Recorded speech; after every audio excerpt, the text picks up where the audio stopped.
Hello everyone and welcome back to Autism at Home. I am Joshabeth Isaacs and this is our 27th series. And so we thought that instead of doing another teaching series, we will cover some frequently asked questions.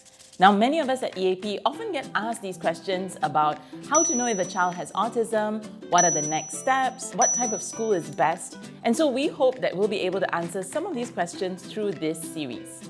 And so the first question usually is, how do we know if a child has autism? Now, there are some red flags, and the most common concerns are usually a lack of eye contact, any delay in speech, and we would refer to developmental milestones for this. So more specifically, perhaps no babbling or cooing by 12 months, maybe no single words by 16 months, no two-word phrases by 24 months, or any loss of words at all. Also, a lack of non-verbal communication, be it pointing or waving, and some children may seem to not be able to hear, like not responding to their name or basic instructions. And additionally, some children may start to present some repetitive behaviors, such as hand flapping, tiptoeing or lining up cars, maybe some persistent interest in wheels of cars or fans or alphabets. And so the most important thing to do is actually to have a screening as early as possible. In fact, the American Academy of Pediatrics recommends that all children have autism-specific screening at 18 months and 24 months old. So parents can actually do a self-screening using the MCHAT, which is the Modified Checklist for Autism in Toddlers, which is applicable to children from 16 to 30 months of age. There are 20 questions on the MCHAT, and if your child fails the test or shows any of the above red flags, it's important to have a professional evaluation conducted as soon as possible. Sometimes there can be quite long waiting lists for these appointments, and essentially a full diagnostic evaluation can be conducted by a psychologist, a psychiatrist, or a developmental pediatrician. At EAP, our diagnostic evaluations take about 2 to 3 hours long, as it involves a thorough observation, parent interview to ensure that we're able to capture a child's developmental history accurately. And also, the gold standard for diagnosis is based on the Diagnostic and Statistical Manual of Mental Health, also known as the DSM-5. Now, the DSM-5 diagnosis is actually based on 2 main categories of symptoms, and a child has to meet all of category A but only 2 of category B. Category A refers to persistent deficits in social communication and social interaction in 3 areas. Firstly is deficits in social emotional reciprocity. This refers to anything reciprocal, which includes social interaction, having conversations, and of course this has to be age appropriate. Secondly, deficits in non-verbal communication. This includes lack of eye contact, pointing, and both the understanding as well as the use of gestures.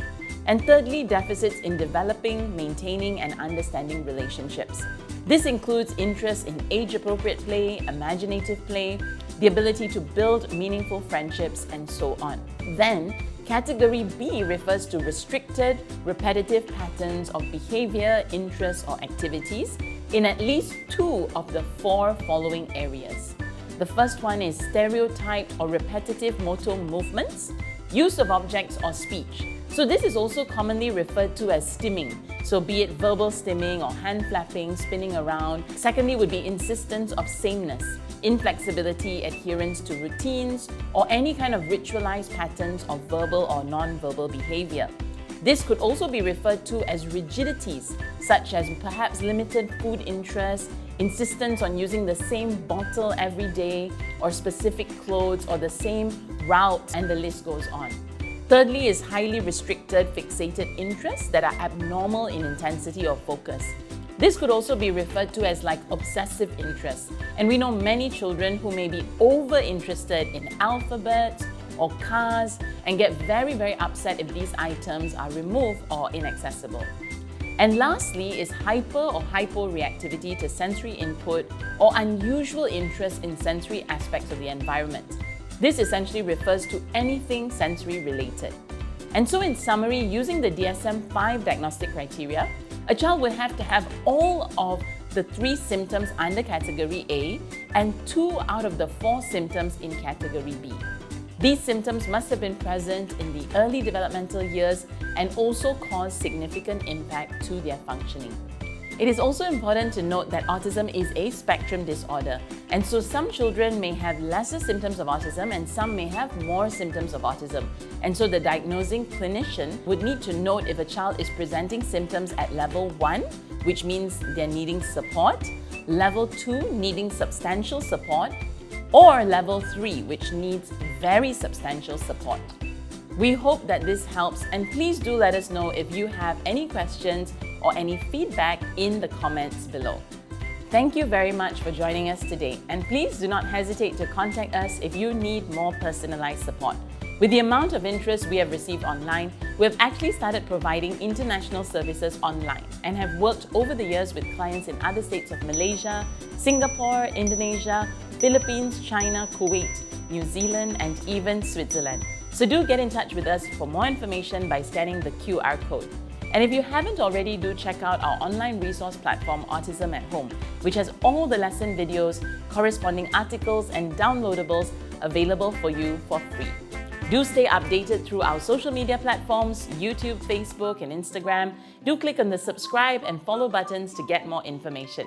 Thank you for watching, and we'll see you soon.